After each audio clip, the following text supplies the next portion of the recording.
So, I finally got to see... I'm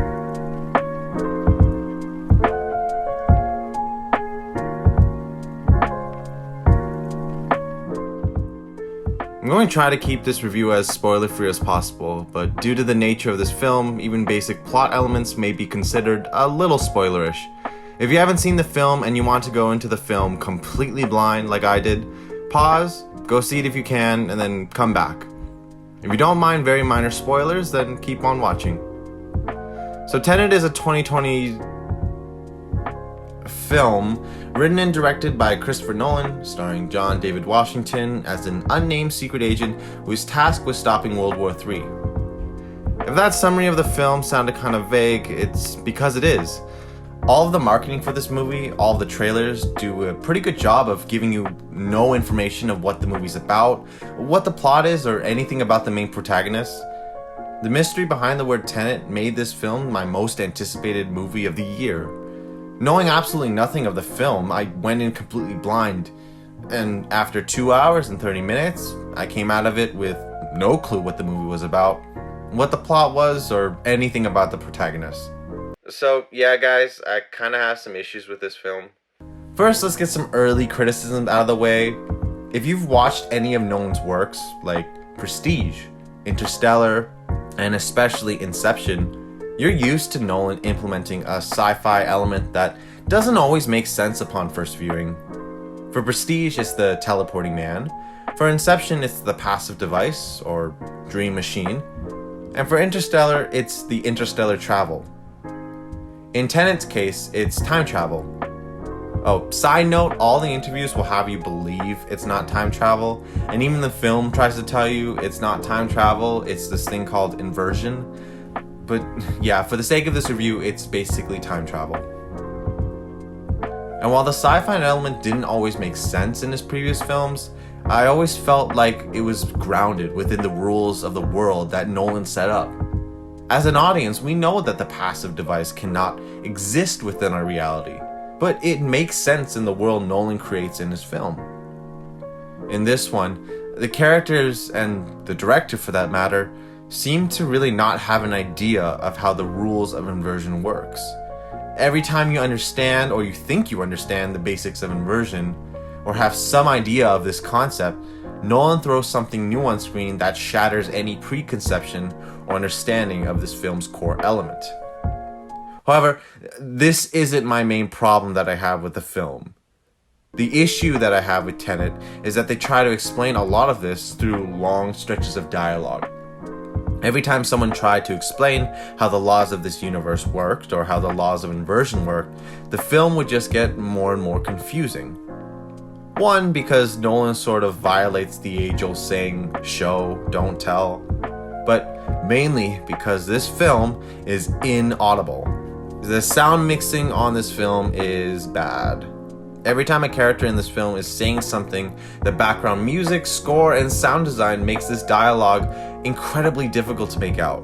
Every other line of dialogue is overpowered by either the soundtrack or things happening in the background. And to top it all off, a lot of the cast, they speak in accents.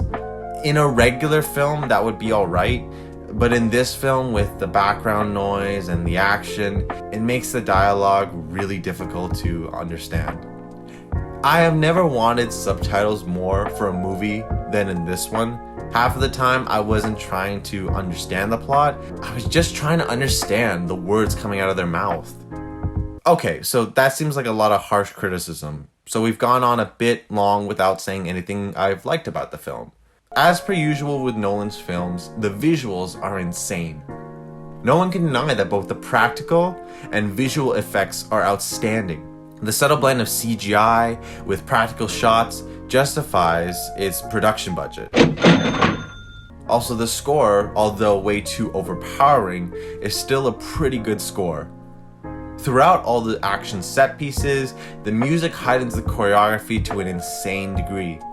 The rise in tension that was popularized through Dark Knight, Inception, Dunkirk makes an effective return that creates an intense atmosphere that sucks the viewer right in.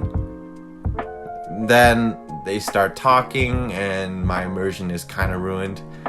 When the characters aren't spitting bars about temporal physics, the characters have some of the corniest dialogue ever in a Nolan film. Even more than the love is the one thing we're capable of perceiving that transcends dimensions of time and space.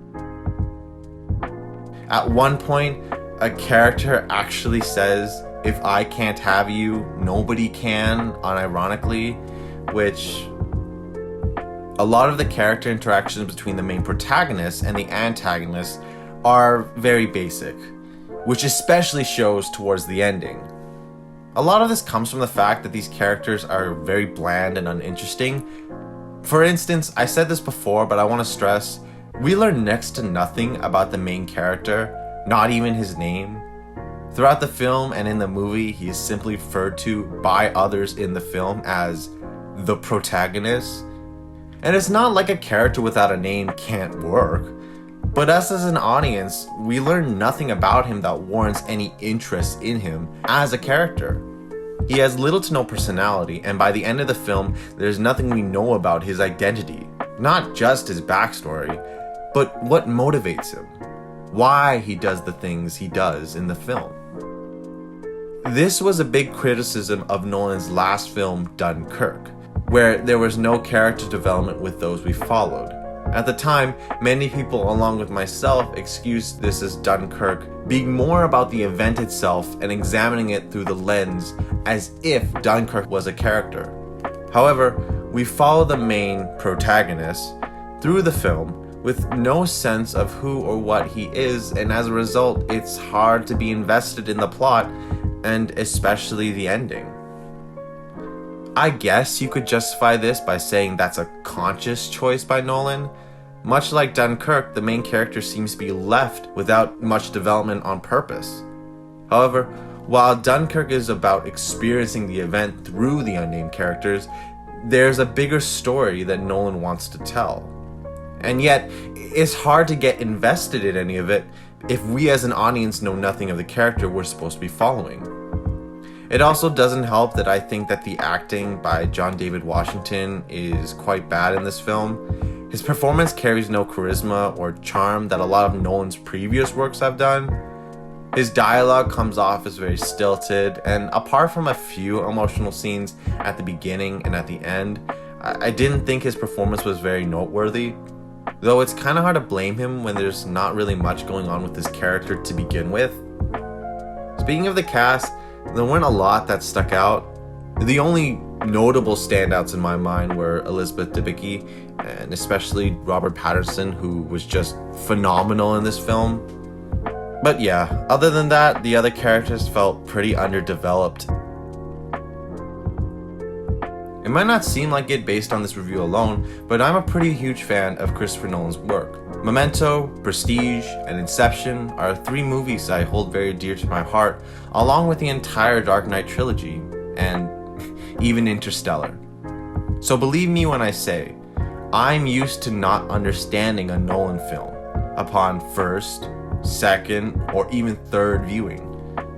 A part of the reasons I keep returning to his work is that there's always something new I catch that I never noticed before.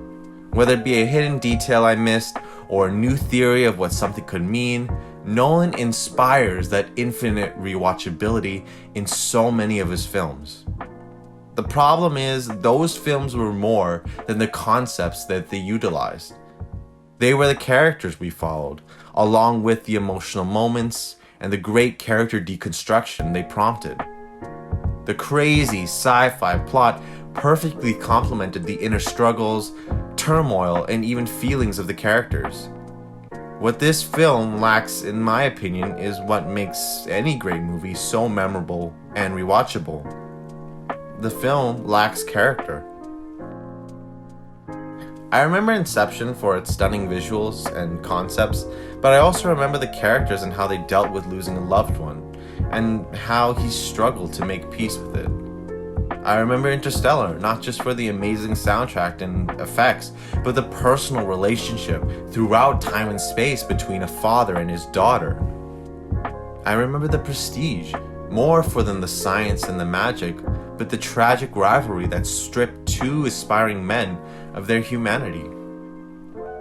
What I don't think I'm going to remember is this character that we aren't told very much about in the film and we don't really learn about.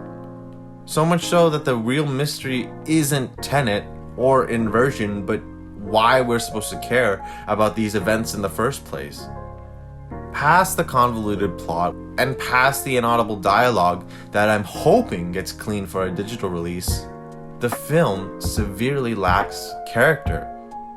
But more specifically, any reason for us to be invested in this film. Nolan is a filmmaker, storyteller, writer, and director that I admire most in this industry today. The idea that he could make any project he wants and the studio will greenlight it, knowing how much power his name carries, is fantastic. It allows him to make these ambitious projects like Interstellar, Dunkirk, and yes, Tenet. And believe me, Tenet is ambitious. For better or worse, it breaks so many rules when it comes to storytelling, filmmaking, etc. And though I may disagree this time with the direction he took, I will always be front in line with a pre-purchased ticket to whatever he has next in store. Because Nolan is a director that creates what he wants to create. To be able to do that in the current age of Hollywood is something that is earned, which also means very few directors are allowed to do it.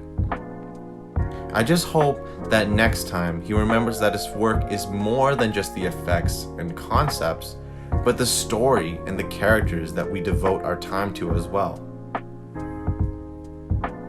There's a lot more I could say about this film, but then there would be going into spoiler territory, and I know with the current state of things, not everyone is able to see it, so I'm just gonna leave it here.